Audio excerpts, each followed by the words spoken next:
It's unusual. Usually it's not quite the right height. This is right there. Good afternoon, and thank you all for being here. I want to begin with recognize some of our special guests, and there's always a danger of making a list as you see people that I might miss. So please forgive me if I miss you, and thank you all for being here. Beginning with President of the Board of Regents, Trish Reese, and her husband, Gene, here. Past President of the Board of Regents and current member, Regent Pyle, and his wife, Carissima, are here. Of course, my better three-fourths, the First Lady, Stephanie Johnston, is here.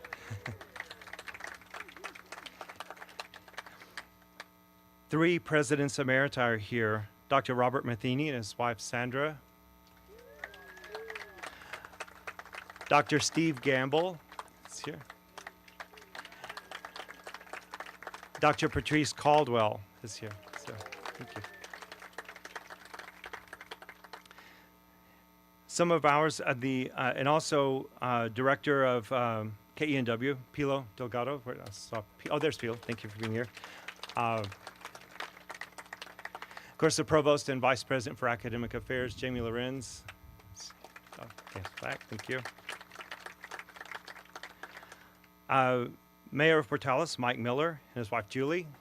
Thank you for being here. Representing Cannon Air Force Base, Colonel Brian Hogan is here. So, thank you for being here.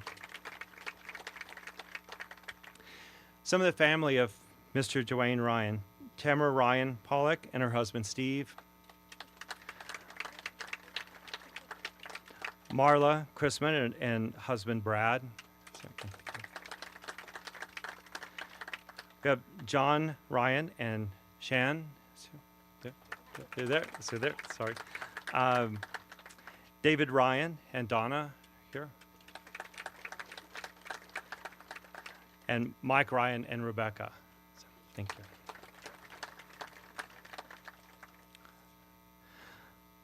All right, again, good afternoon, and thank you for being here for the ribbon cutting and rededication of the KENW Broadcasting Center.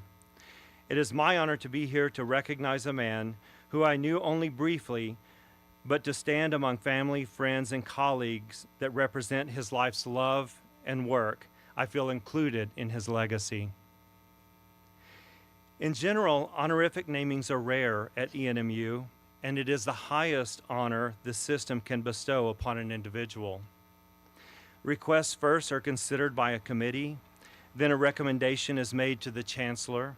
If the Chancellor agrees, it is presented to the Board of Regents for consideration, and only the Board of Regents have the authority to name property for the system. The character and integrity of the person are major factors in consideration. Further, it is the body of work, the contributions to KENW that are taken into account. Mr. Duane Ryan's work and legacy exemplify what this honor is intended to be. The recommendation for him included letters of support from across the country, from three Presidents Emerita of KENW, as you've heard are here today, colleagues, students, and family, truly reflecting Mr. Ryan's focus, commitment, and life. Mr. Ryan spent 55 years as the Director of Broadcasting at KENW. It was a dream to bring PBS and NPR to KENW and our region to enrich the lives of citizens of this area. He helped to launch KENW Public Radio in 1968, then started KENW TV in 1974. So what does it take to realize a dream? 55 years of passion, commitment, hard work, countless hours of leading, innovating, teaching, encouraging, and advocating for that dream. Across decades of his leadership, Mr. Ryan created more than a broadcast center. He created a space that inspired faculty, staff, and students at KENW. Hundreds of KENW students learned from him over the years and have gone on to successful careers. I know that there are so that they and so many others cherish lifelong memories of his teaching and his mentorship. I'm quite sure that having his name on a building was never a motivation or goal for Mr. Ryan's work. In fact, individuals such as he would likely be a little embarrassed by so much attention. People like Mr. Ryan have exceptional careers because it is their passion, it is important, it is what is needed in our community, and it is simply the right thing to do. It is us, the lives of those they touch, that put names on buildings. It is our way of honoring extraordinary individuals, remembering all they gave back, and allowing their story to serve as a motivation to achieve our dreams. From this day forward, the name Duane W. Ryan will remain synonymous with KENW, as well it should be. It is now my pleasure to introduce the President of the ENMU Board of Regents, Regent Trish Ruiz.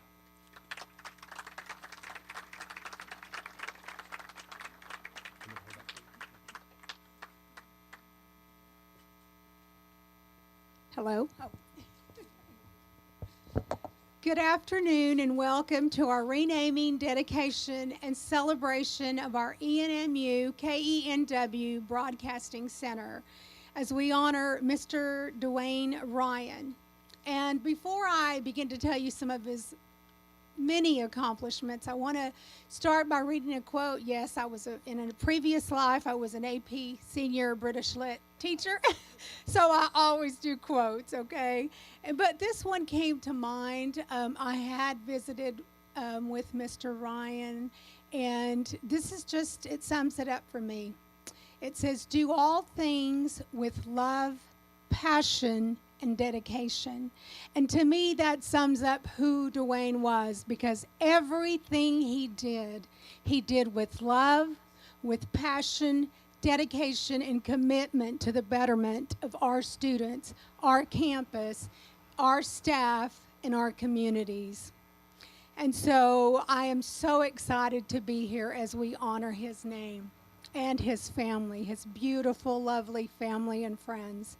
So a few facts. Mr. Duane Ryan began his service at Eastern New Mexico University in 1967 as an assistant professor of communication, teaching classes to university students, a passion that informed his work throughout his career. And you know what was wonderful is I met some of you and was talking to some of you prior to the event starting, and the words that you have to say, you know, the impact that he's had on so many students' lives and, you know, past students and just our community members. What a wonderful legacy this man has given us. He launched KENW Radio in 1968 and KENW TV in 1974. Two tremendous benefits to the university, our surrounding community, and the region of Eastern New Mexico and West Texas. So I want to read you a couple of excerpts from the letters of support, and as the Chancellor said, we've gotten hundreds of them. So it was not even a hesitation for one moment for the Regents to completely support this. He was loved by many. So President's Emeriti letters from Matheny, Gamble, and Caldwell. They said, the work ethic, character, and integrity of Mr. Ryan is unapproachable. Mr. Ryan was not simply the Broadcast Center's guiding spirit. He was an innovative director, a program creator, and a champion for his staff.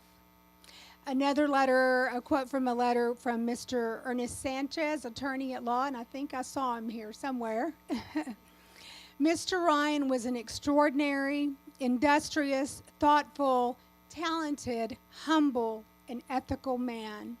He passed those characteristics on to hundreds of ENMU students who are now employed at leading media organizations all over the world. One of the greatest things I enjoy about being a regent at this prestigious second to none university is the fact that we get to honor and, celebrate and witness such fabulous successes from our students, our staff, our community. And so that is just a very small part what we do as a Board of Regents, but I want you to know it is such a gratifying part for me. From our resolution, it said, Mr. Ryan has shaped significant decisions for the Broadcast Center, public television, and radio in the state of New Mexico and this university, assuring the growth, quality, and sustainability of KENW's Broadcast Center.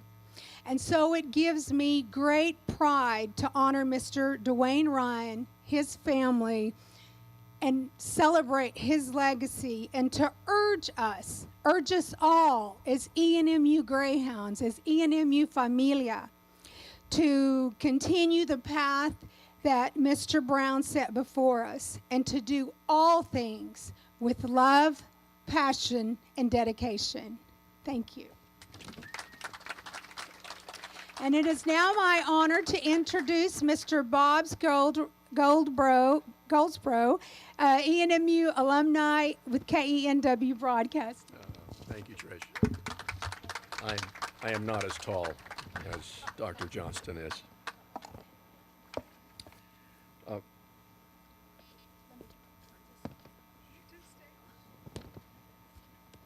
5 minutes. In 1975, as a freshman here at Eastern New Mexico University, 5 minutes was the length of time that the song needed to be when I worked at KENW AM radio, located in the attic of the administration building, which was covered wall to wall in empty egg crate cartons for soundproofing. 5 minutes was the length of the Allman Brothers song, Whipping Post. And it was the amount of time that I required on the night shift in order to fly down the steps to the lower floor as fast as I could, make the sharp left turn down the long, dark hallway like a scene out of Risky Business, sliding in, stopping myself by grabbing the door handle to the men's room, and then head back up the stairs as fast as I could in order to spin the next song. Timing was crucial. Ladies and gentlemen, those days have changed, and it is my honor to stand here before you today to celebrate this momentous occasion. In 1968, Duane Ryan launched KENW Public Radio, creating a platform that would become a vital source of news, culture, and education for this community. Just 6 years later, in 1974, he established KENW TV, further expanding its reach and its impact. Things were a bit different then. The TV station was located in a shell of a metal building where soundproofing was also an issue. During some productions, taping would have to be put on hold until they finished mowing the lawn. I remember that one fall day in 1976 when I walked into the TV studio and I saw the cameras and the lights and all the students behind the controls. My life had changed. I knew at that very moment this would be my life's journey. And that was the magic of this place that Mr. Ryan created. The funny thing is that my story isn't at all unique. I have talked to countless others who have said the exact same thing. They were inspired, as was I, by a culture that allowed us to actually learn not just by textbook, like at most other universities, but by actually having the students operate these outrageously expensive pieces of equipment.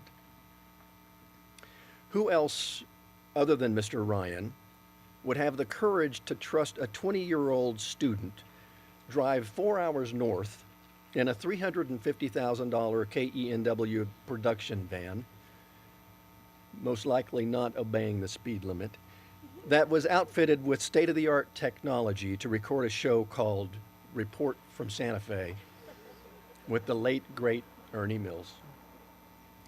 Or a live production of President Reagan speaking at the Roswell Airport with microwave hops up and down the state to reach the other PBS stations in New Mexico. If you could come up with an idea that Mr. Ryan supported, he wasn't afraid to take a risk on you. It was all about the learning experience for the student and providing quality content for the viewing audience. Mr. Ryan was a mentor to so many, including myself, and an educator who understood transformative power of hands-on experience. Through his gentle guidance, although I do believe I heard him say the words "dang it" a couple of times, countless students have walked through these halls and had stellar careers in this industry, from newscasters, weather forecasters, sportscasters, reporters, photographers, audio technicians, producers, and other careers in the communication industry. Even those who went into completely different fields but worked at the station say how much they were influenced in their careers from the time they spent at KENW. I think I can safely say that if you wanted a career in TV news, you could definitely find a job after you graduated because you knew what you were doing. And that was all thanks to KENW's broadcasting program and KENW. What Mr. Ryan envisioned, it came to fruition. And as we stand here today, celebrating KENW's 50th anniversary, we are reminded of the profound impact that one individual can have on an entire community. Duane Ryan's legacy is not only etched in the walls of this center, but also in the hearts and in the minds of all who had the privilege of knowing him. In closing, I would like to express my deepest gratitude to everyone who has made this dedication possible. It is so well deserved. To Duane Ryan's family, we thank you for sharing him with us for so many years. His legacy lives on not only through this broadcast center, but through each one of us who has been touched by his work. The dedication of this facility in his name ensures that his legacy will endure for generations to come. May the Duane W. Ryan Broadcast Center continue to be a place where innovation meets inspiration, and may it encourage future generations where students can dream big and achieve even bigger. Thank you. And now I'd like to introduce Tamara Ryan Pollock, Mr. Ryan's daughter.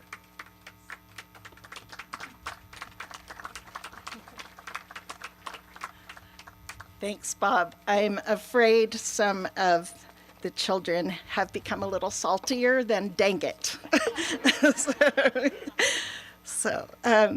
Hello and welcome, and we're so thrilled to be here with you today. We're so grateful that you made the choice of all the things that you could be doing today, that you chose to be here, and we can't thank you enough. And Trish, Reese, thank you for your wonderful talk, and Chancellor Johnson and Bob, thank you. All of my siblings are here. I wish they were up here instead of me, but here I am, and I guess that's because I'm the old one.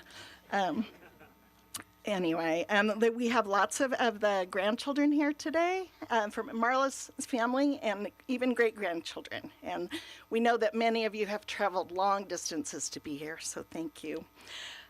I'll give a few, I was sort of crossing out things as the other people were talking, because we remember the egg cartons and helping put those up even as little kids, and just some of the memories are similar. So I'll tell you a few personal ones from our family.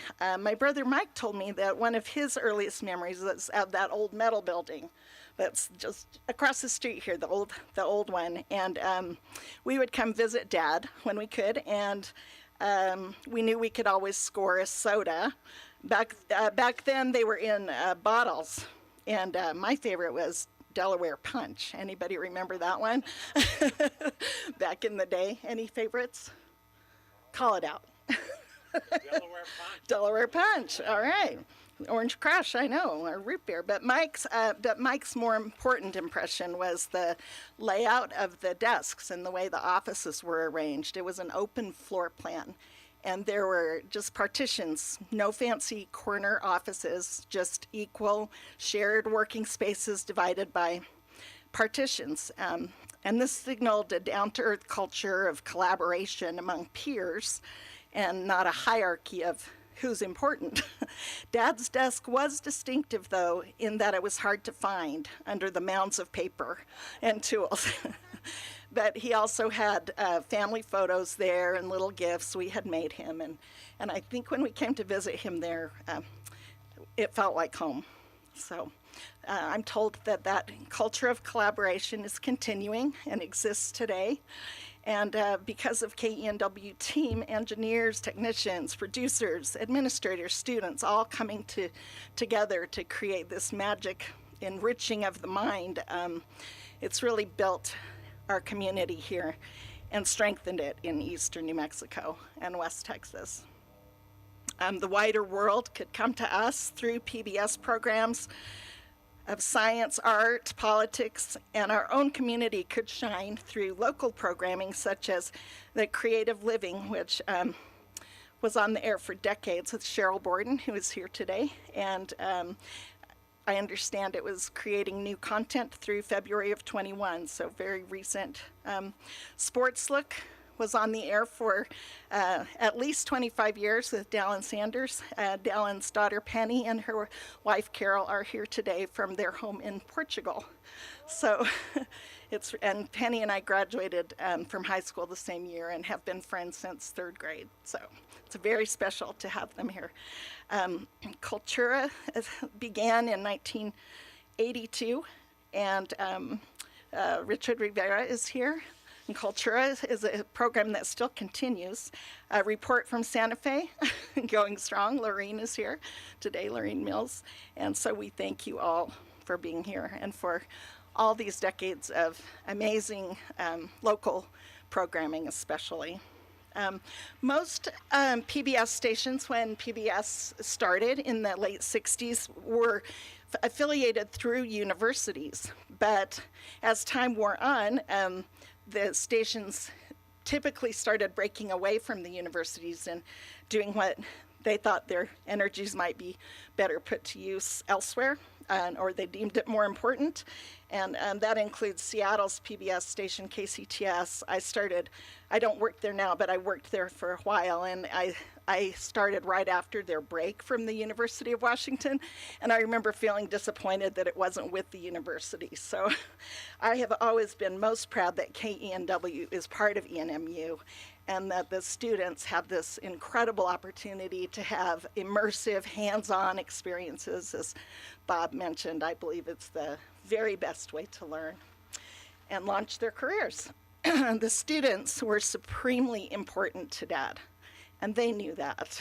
Students, coworkers, everyone Dad worked with knew they were important. So I knew that the tears were going to start at some point, and I'm just not going to fight it. He genuinely cared about people, and he showed it in tangible ways. Okay, now good, I'm on to a silly story, okay, so that'll help me. I'll get a grip. Okay, so when the TV station first went on the air in it was September 1st, 74, I was a freshman in high school at Portales High School, theoretically too old to watch Sesame Street, but we had Channel 3 on at our home most of the time, and my brothers and sister and I watched it anyway. Why not? A cool group of people hanging out on the streets of New York, a 7-foot yellow bird, a grouchy green guy living in a trash can. Sesame Street taught kids not only letters and numbers, but empathy, creativity, and most important, cooperation, collaboration, which this is all about. At PHS, it even became a fad to bring a stuffed Muppet character to school and to talk in voices like Cookie Monster. So that was a phase we all went through, and I had a Grover. Okay, and then one more kind of cool memory from high school, a little more age appropriate. Our English classes were studying Shakespeare's play, The Taming of the Shrew. And this was about 1976, and this was about a decade before the beginnings of home VHS that you could rent and long before streaming services. So Dad actually came to the high school, and I'm sure he had some help, and rigged up a showing of great performances. And it was the American Conservatory Theater production of The Taming of the Shrew, and they staged it in a Commedia dell'arte style. And it really brought the play to life. I'll never forget it. And everyone loved it. And that was a real perk, having a dad at the station. It got me some cred. And it was a really priceless experience. So over these years, the fabric of our family life was woven through the operation of the station. We lived close, so Dad shuttled back and forth between work and home. If he was watching at home and listening and caught a mistake on the air, he would call immediately and get it corrected. He was kind and patient and also had high standards. So one man, after Dad's death, when people would write comments on social media, he shared a memory about when he was a student working here, and he was working master control late at night, and he had made a mistake, and he was thinking, he had his fingers crossed, please don't let Mr. Ryan call, please don't let him call, and then the phone rang. So as kids, we were privy to listening to the way he handled problems on the phone. He often took work calls at home, and even calls from viewers would be referred to him at home. So we were able to listen to how he handled that and learn.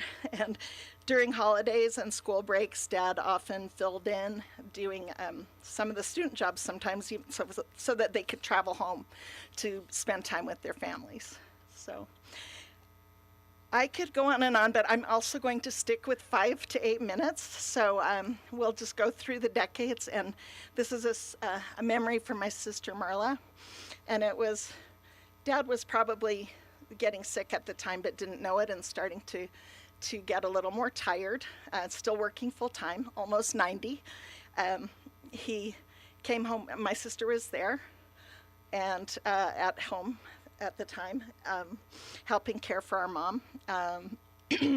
So he came home on a lunch hour, and there was he said an elderly woman that he needed to call back, and even though he was almost 90 himself.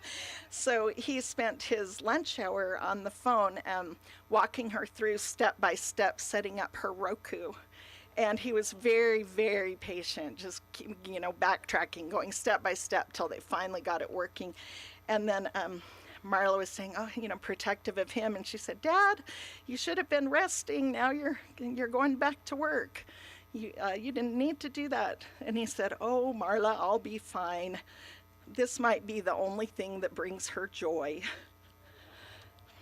And that's who he is. He lives to help people. He wants to help people be happy and be their best selves. And I still find it hard to talk about him in the past tense, so sometimes I just use the present tense. So when this new broadcast center was built in 2004, started with the golden shovel, there was some talk of naming it after Dad at that point. He was quite reluctant about that, because he knew he wasn't the only person who dedicated his life to this place. There are countless others. We could plaster this whole building with names of people who make KENW TV and FM the excellent organization that it is. He was the visionary and the founder and part of that team. He got the ball rolling.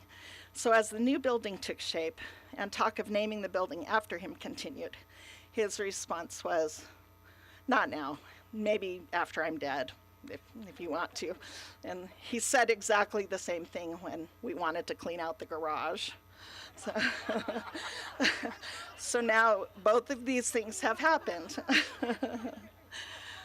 And we're especially grateful for this name on the building. So after his untimely death in April of 2023, the idea was again floated, and it didn't come from us, but we were asked to write a letter that the building be named after him. And that process was also a great collaboration. And we, as Duane's children, are so grateful for those of you who have advocated for this to happen.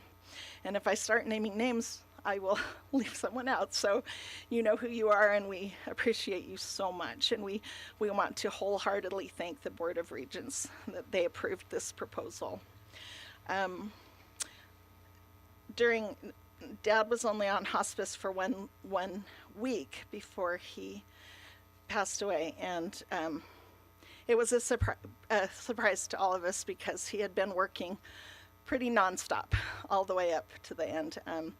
And then he got sick for about the last 3 months and slowed down a bit, although he kept going. But my sister asked him one day near the end of his earthly life if he thought he would be seeing his parents and his brother. And he said, well, I hope so, but if it's not that way, I'm at peace with it, and I will live on through my children and my grandchildren. And so we always thought of the station as we teased him that the station is Dad's favorite child. So it's so nice to see his name on this building, and that anchors him firmly in the present tense. Thank you.